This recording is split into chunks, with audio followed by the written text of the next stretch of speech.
Защо е важно да активираме корема във всички движения, т.е. да го стягаме?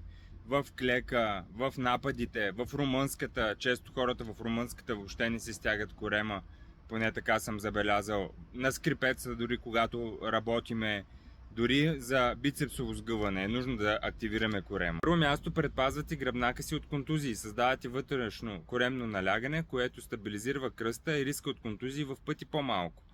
Оттам съответно ще се подобри и техниката, защото ще имате по-добър контрол.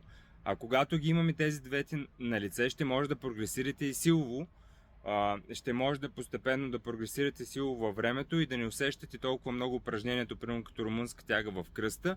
Ако стабилизирате корема си, да го усещате повече в задните бедра и в глутеуса, в целевите мускулни групи. Точно затова доста хора казват, че не е нужно да се тренира допълнително ядро, но повечето хора не активират в повечето движения корема си и той не получава достатъчно натварване.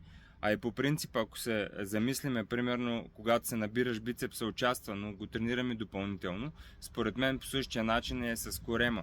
Той участва в движенията, стабилизира по някакъв начин го натварваме, но изисква и допълнителна работа, за да бъде по-здрав.